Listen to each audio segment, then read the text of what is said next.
Sekarang saya kisahkan sebentar. Ini ada di dalam kitab Fathul Bari, Syarah Sahih Al-Bukhari, di bab Al-Muqaddimah, jilid yang pertama. Imam Al-Bukhari. Baik. Nama aslinya Muhammad. Ayahnya namanya Ismail. Kakeknya namanya Ibrahim. Kakek buyutnya Al-Mughirah, eyang buyutnya Al-Bardizbah. Tinggal di Kecamatan Ju'fa, Kabupaten Bukhara, Provinsi Khorasan, negara Uzbekistan sekarang. Karena berasal dari Bukhara, umumnya orang-orang non-Arab ketika datang ke Arab itu seringkali memperkenalkan dengan nama daerah untuk menunjukkan bahwa saya dari daerah ini, Islam sudah masuk ke tempat saya, ini buktinya saya masuk Islam. Rumusnya tambah al di depannya, ujungnya ganti dengan i. Bukhara jadi Al-Bukhari. Jelas ya? Nama aslinya Muhammad. Saya percepat saja. Bapaknya Ismail dengan ibundanya itu meneladani betul bagaimana Imran menyiapkan ya putrinya, ya atau calon anaknya dengan istrinya. Disiapkan betul, diikut itu manhajnya. Manhaj Quran dikeluarkan, diterapkan. Apa yang terjadi? Masya Allah. Qadarullah ketika dilahirkan anak ini, tumbuh, ayahnya meninggal. Ya, ayahnya meninggal dunia. Jadi ayahnya sudah pulang duluan, tapi dengan semangat yang sama kompak dengan istrinya, bahwa anak kita ini mesti baik. Titipkan kepada Allah, rawat dia, berikan pengetahuan, mesti menjadi sesuatu yang dibanggakan di akhirat nanti. Meninggal dunia ayahnya, tumbuh anaknya. Ibunya, Masya Allah, musingil perak. Dan luar biasa, semangat, pegang teguh. Ya, pegang teguh. Ingat, ujian itu diberikan, pasti akan senilai dengan kemampuan.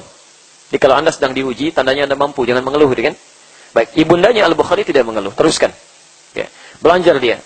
Ya, kemudian diberikan pendidikan dini, qadar Allah, dalam usia dininya, ternyata diuji oleh Allah dengan ujian kedua. Matanya buta. Buta permanen. Ya, buta permanen. Jadi dokter itu sudah give up, gak mungkin nih, gak bisa sembuh. Ya. Ini nyata, kisahnya nyata, bukan karangan, bukan rekayasa. Qadarullah kemudian ibunya tetap tidak putus asa, ya, bermohon kepada Allah dalam kebaikan. Kemudian mulai belajar. Ya. Saat mulai belajar ini dalam usia yang sangat dini, seperti biasa. Dulu ulama-ulama dulu itu yang penting Quran dulu. Ya. Kalau ingat betul ini ya. Nanti dalam episode yang lain kita bisa tajamkan. Kalau Anda ingin mendidik anak dari sejak dini, yang paling utama itu dua. Satu sholat, kedua Quran. Saya ulang ya, satu sholat, kedua Quran. Kalau dua ini bisa dilakukan dengan baik, demi Allah saya katakan, akan tumbuh menjadi sesuatu di masa yang akan datang. Di bintang di zamannya. Ya. Satu sholat, kedua Al-Quran. Maka mulailah disekolahkan Quran, mulai belajar. Dalam keadaan anak mata tidak bisa melihat. Ya. Kita ambil misalnya usia 4-5 tahun lagi, dia mulai belajar. Maka diambil seorang khadim, asisten ya, ibundanya untuk mengantar dia. Ya. Dibawa ke tempat belajar, kalau sekarang itu zawiyah namanya, ya. Atau kutab lah dalam istilah-istilah dulu, ya.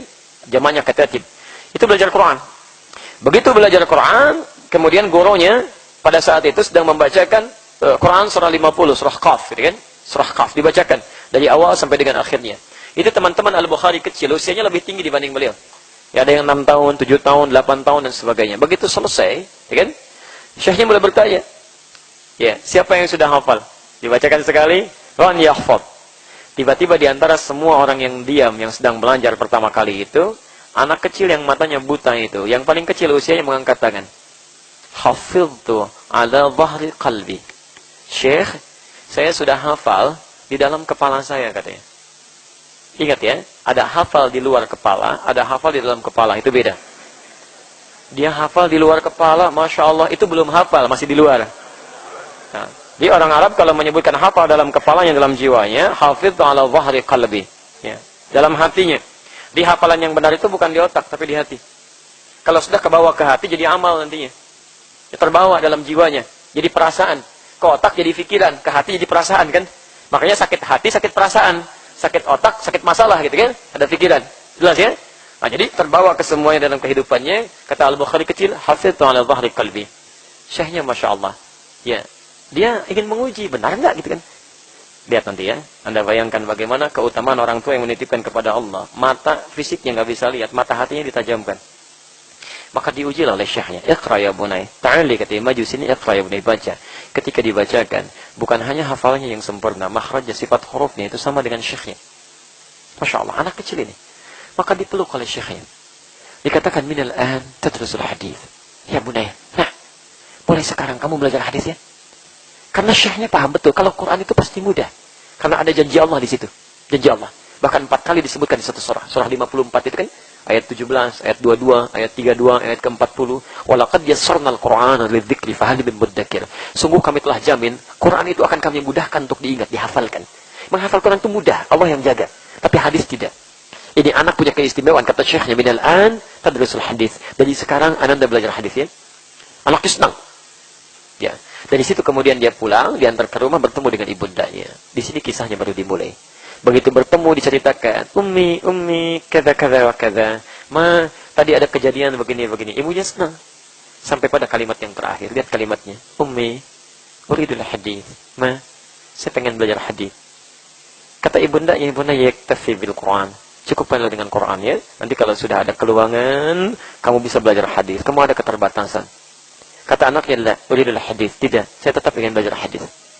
Anaknya kemudian meninggalkan ibundanya, meraba-raba jalan sampai ke kamarnya. Ibunya melihat itu, hadir kesedihannya.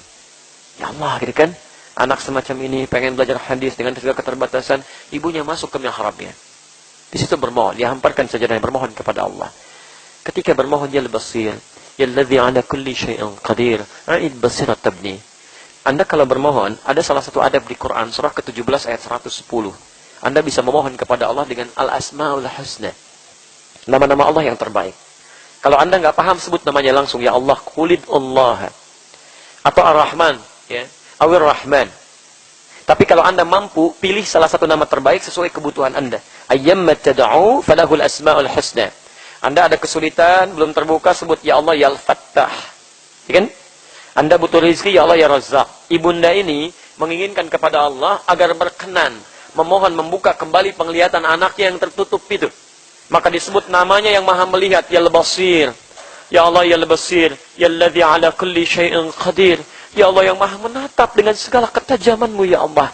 Yang tidak punya batas dalam kuasamu. A'id basirat tabni. Mohon kembalikan, Ya Allah, penglihatan anak saya. Disebutkan. Masya Allah. Dan hadirkan suasana keindahannya. Anda yang mengandungnya. Anda yang merawatnya. Ingin merawat titipan itu dengan baik. Ketika ibu menyebut Ya Al-Basir dengan segala lelahnya sampai tertidur, ternyata anaknya di kamar itu sedang mengulang surat Qaf tadi. Sampai ayat ke-22-nya itu. Ketika ibunya menyebut Ya Al-Basir, anaknya mengatakan, laqad kunta fi ghaflatin min hadza. Dulu matamu pernah terhalang, tidak bisa melihat.